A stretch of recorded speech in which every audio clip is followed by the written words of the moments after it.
Hello, എല്ലാവർക്കും ഒരു പുതിയ വീഡിയോയിലേക്ക് വീണ്ടും സ്വാഗതം. അപ്പോൾ എന്റെ വീഡിയോസ് ഒക്കെ ലൈക്ക് ചെയ്ത് സപ്പോർട്ട് ചെയ്യുന്ന എല്ലാവർക്കും ഒരായിരം നന്ദിയുണ്ട്.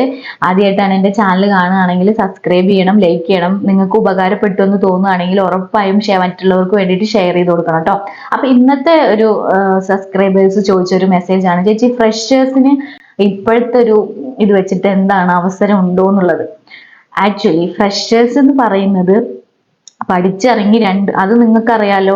ഇവിടെ ജോലി എടുക്കണമെങ്കിലും ഡാറ്റ ഫ്ലോ കാര്യങ്ങൾ, എക്സാം, ലൈസൻസ് എടുക്കണമെങ്കിലും ഒക്കെ മിനിമം ഒരു 2 ഇയർ എക്സ്പീരിയൻസ് എവിടെയോ എങ്കിലും ഒരു ഹോസ്പിറ്റാലിറ്റിയിൽ വർക്ക് ചെയ്ത ഒരു എക്സ്പീരിയൻസ് മസ്റ്റ് ആയിട്ട് വേണം.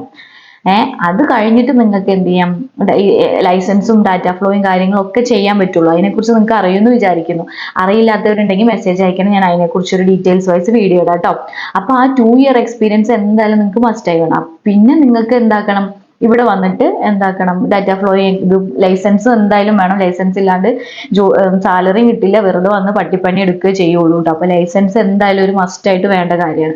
ഇപ്പൊ നിലവിൽ ഫ്രഷേഴ്സിനെ നന്നായിട്ട് ഹയർ ചെയ്യുന്നുണ്ട് എല്ലായിടത്തും, ഇൻക്ലൂഡിങ് ഹോസ്പിറ്റൽ ആണെങ്കിലും ക്ലിനിക്ക് ആണെങ്കിലും എല്ലായിടത്തും ഇപ്പൊ ഫ്രഷേഴ്സിന്റെ മതി. സത്യം പറഞ്ഞാൽ എക്സ്പീരിയൻസ് ഉള്ളവരെ അവര് കുറച്ച് പുറകിൽ നിർത്തിയിട്ട് ഫ്രഷേഴ്സിനെയാണ് അവർ മുൻഗണന കൊടുക്കുന്നത്. എന്തെന്ന് വെച്ച് കഴിഞ്ഞാൽ സാലറി ഗവൺമെന്റിൽ അങ്ങനെയല്ല കേട്ടോ. ഗവൺമെന്റ് ഹോസ്പിറ്റലിലൊക്കെ കിട്ടണമെങ്കിൽ എക്സ്പീരിയൻസ് അത് തന്നെ വേണം.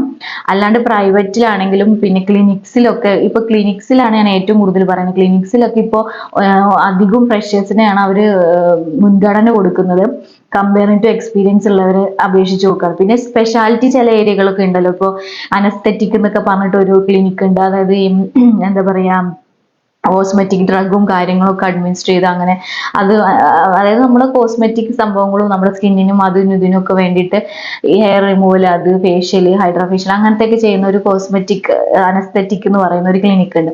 അവിടെയൊക്കെ എക്സ്പീരിയൻസ് വേണം. അതായത് സ്പെഷ്യാലിറ്റി ഏരിയയിലൊക്കെ അതിന് മുന്നേ എക്സ്പീരിയൻസ് ഉള്ളവർക്ക് മുൻഗണന ഉണ്ട്. പക്ഷെ അവിടെ തന്നെ ഫ്രഷേഴ്സിന് അവർ മുൻഗണന കൊടുക്കുന്നുണ്ട്. എന്താ വെച്ചാൽ സാലറി ലെസ് കൊടുത്താൽ മതി.